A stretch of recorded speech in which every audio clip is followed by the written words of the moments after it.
অনেক সকাল হয়ে গেল, যাই তাড়াতাড়ি খাবার জোগাড় করতে হবে। আমাকে কিছু চাল ডালও জোগাড় করতে হবে। কয়দিন পরে আমার ছানা হবে, তাদের জন্য খাবার রাখতে হবে আমাকে। গ্রামের কিছু বাড়ি বাড়ি ঘুরে দেখতে হবে যে কি খাবার পাওয়া যায়।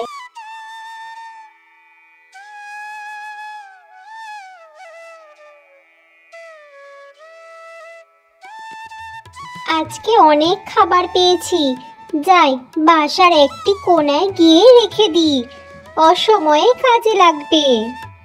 কি হে টুনি, বাড়ি আছো নাকি? হ্যাঁ হ্যাঁ, বাড়ি আছি, এসো এসো। কেমন আছো তুমি নীল পাখি?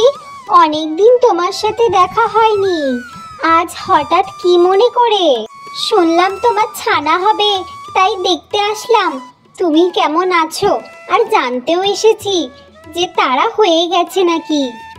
না না, এখনো হয়নি, তবে কিছুদিনের মধ্যেই ডিম থেকে ছানা বের হবে। আচ্ছা আচ্ছা, খুব ভালো খবর। তুমি সাবধানে থেকো আর কিছু খাবার জোগাড় করে রাখো। কোনো কিছুর যদি দরকার হয় তাহলে আমাকে বলো। ঠিক আছে, তবে আমি একটি ভয় পাচ্ছি। কিসের ভয়? কিছুদিন পর কালবৈশাখীর ঝড় হবে, সেই ঝড়ে যদি আমার বাচ্চাদের কোনো ক্ষতি হয় তাই ভাবছি। সেটা নিয়ে তুমি চিন্তা করো না টুনি পাখি, যদি ঝড় ওঠে তাহলে তুমি সেই বুঝে আমার বাড়ি চলে যেও ছানাগুলোকে নিয়ে। আমার ঘরটা মোটামুটি ভালোই আছে, সেই ঘরে নয় ঝড়ের রাতটা কাটিয়ে নেবে, তারপর তুমি তোমার এই বাসাতে আবার ফিরে এসো। হ্যাঁ নীল পাখি, তুমি ঠিক কথা বলেছ, অনেক ধন্যবাদ তোমাকে। ঠিক আছে টুনি পাখি, আজকে তাহলে আমি আসি। টুনি পাখি যেই গাছে বাসা করেছিল সেই গাছটি ছিল একটি আম গাছ। সেই বাড়িতে ছিল দুই বউ, এক বড় বউ আর এক ছোট বউ। বড় বউ যতটাই ছিল ভালো মনের মানুষ, ঠিক ততটাই ছোট বউ ছিল হিংসুটে। কিরে ছোট, কি করছিস? দেখতে পাচ্ছ না বসে আছি? না না, দেখতে পাচ্ছি, তাই তোর সাথে একটু ভাব করতে আসলাম, কথাবার্তা বলতে আসলাম।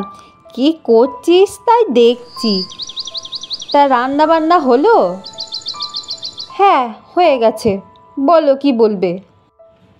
জানিস ছোট, আমাদের ওই আম গাছটাতে একটা টুনি পাখির বাসা করেছে।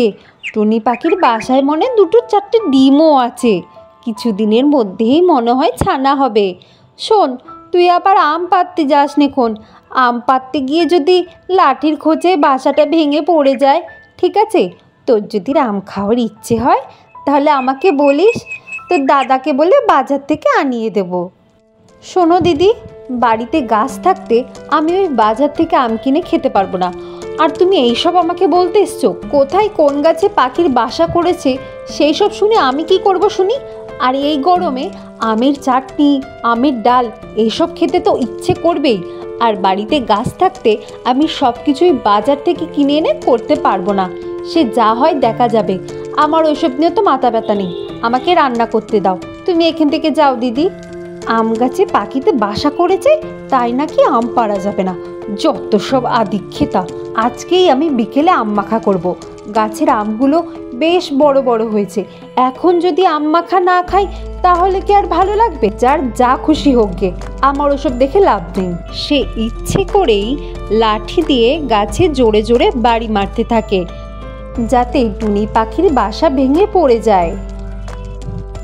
আর ছোট বউ মনে মনে যেটা চেয়েছিল সেটাই হয়, টুনি পাখির সব ডিম নষ্ট হয়ে যায়।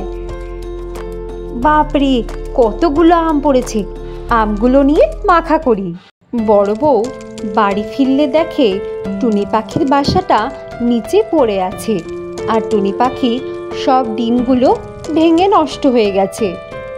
ছোট বউ, ও ছোট বউ, কি হয়েছে, চেঁচাচ্ছ কেন? তোকে না বলেছিলাম যে গাছে বাড়ি মারিস নে? তুই আজকে এই কাজটা কেন করলি বলতো? আর আজকে তো একটু আগে তোকে বলে আসলাম যে গাছে বাড়ি মারিস নে। শোনো দিদি, আমি ওসব পারবো না। আমার আম খেতে ইচ্ছে হয়েছিল, বাড়িতে গাছ আছে, আমি পেরে খেয়েছি। তাতে কি মারা গেল, কার কি হলো, আমার ওসব দেখে লাভ নেই। শোন ছোট বউ, ওরাও এক প্রকার প্রাণী, ওদের মধ্যেও প্রাণ আছে। হ্যাঁ, ওরা মানুষ নয়, তবে কি ওদের বাঁচার অধিকার নেই? তুই তোর গায়ের জোর লাগিয়ে তাদেরকে মেরে ফেলতে পারলি?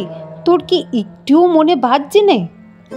তুই একটু পাখিটার কথা ভাবতো, সে কত বড় স্বপ্ন নিয়ে দিন দিন তাদেরকে বড় করে তুলছে, আর তুই তাদেরকে একটি লাঠির বাড়িতে পুরো মেরে ফেলে দিলি।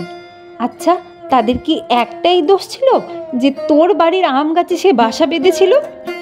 শোন ছোট বউ, তোরও যেমন এই পৃথিবীতে বসবাস করার অধিকার আছে, তেমন এই প্রাণীগুলোরও পৃথিবীতে বসবাস করার অধিকার আছে।